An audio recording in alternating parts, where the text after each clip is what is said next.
He's back Can we do this on Saturday. Okay, they will not come back on Sunday. They came back yesterday. Monday. I think they're probably making my life tough.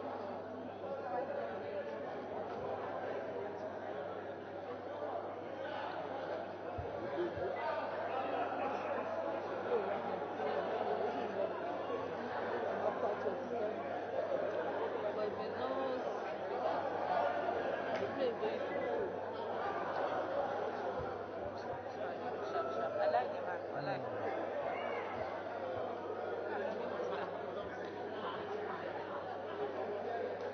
Now it's black sheep. Okay. Ebola. Coronavirus. They make people No be. The Speaker, distinguished colleagues, it is no longer news that what we feared most has come over us, and that is coronavirus disease. It's here in the country. And when we first heard the news that as was announced in China, I think that was on the 20th of January, we thought as a country that we'll be able to prevent it from coming into our country. But unfortunately, it has entered the country. And there is nothing we can do than for us to rise to this challenge as the people's representative, that we have the mandate of our people to make good law that will guarantee life and safety of our constituents. Mr. Speaker, I think, in my opinion, just like I read in the motion, there is serious need as a parliament, as the people representative, for the leadership of the National Assembly to set up a committee that comprises of the senators and members of House of Reps, a joint committee to look into this matter, to interface with the executive, to play oversight function on all health institutions, all the agencies, so that this matter can be controlled. Because if we don't do this, it's going to spread like wildfire across the entire country. And that will not be good for our economy. That will not be good for the lives of the people that we represent. So on this note, I want to appeal to my colleagues to see this matter as a very urgent one. I want to appeal to them to support this motion to sail through so that immediate action can be taken right here in the chamber. Mr. Speaker, distinguished colleagues, I so submit. I may have had contact with the Italian man. Maybe that's why. Sir, what I'm trying to say, sir, from time immemorial, because this concerns all of us, when we talk about risk factor, there are three basic things we should always be looking at. We look at the elimination stage, we look at mitigation stage, and eventually, which is the last point, which is the control.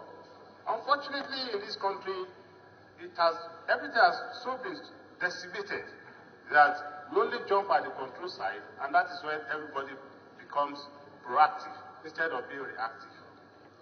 At the port of entry for this gentleman, and I want us to take this seriously, at the point of entry, right at Ikeja International Airport, and this fellow had stayed for 48 hours everywhere before he eventually went to WAPO, where, of course, so I was told, he is a consultant with WAPO.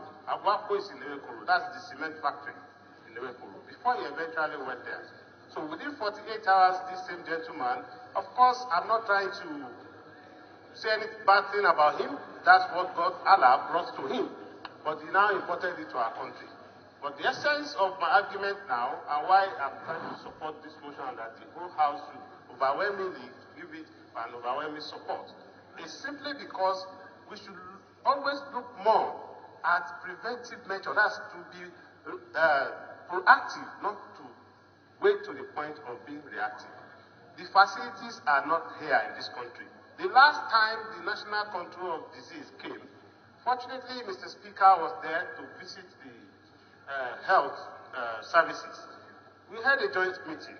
at the meeting, they were challenged about the controlled disease centers in this country. The gentleman told us here, which was not more than a month ago, in this country that there are only 2 control centers, one in Lagos, one in Abuja. That of Abuja, we were told, is less than 30% completion. Even the one in Lagos, the same man was challenged by a honorable member that it was not built by the Federal Republic of Nigeria, by the government of Nigeria. That place was constructed and equipped by the Lagos State government. So apparently, Nigeria is standing at 0 as far as at the federal level, any disease control and mitigating or elimination factors are concerned. So I want to appeal that this is a wake-up call for all of us. We are just talking about coronavirus here today. We don't know, God forbid. What again after coronavirus? We are once on Ebola, we are once on this and that. Of course, we thank God that they've been able. Thank you. I think we should limit ourselves to the rules we have set for ourselves. Every person contributing should not. I'm from Delta State. Mr. Speaker, I come under privileges. Order 6, Rule 2. Mr. Speaker, if you recall, it was all over everywhere in the news that what has recorded in Nigeria today that will have coronavirus is from Ogun State. Not only from Ogun State, it is from an Italian man who visited Ogun State, and it turned out to be the constituency of Isiaka that is speaking. Mr. Speaker, I'm coming to something, Mr. Speaker.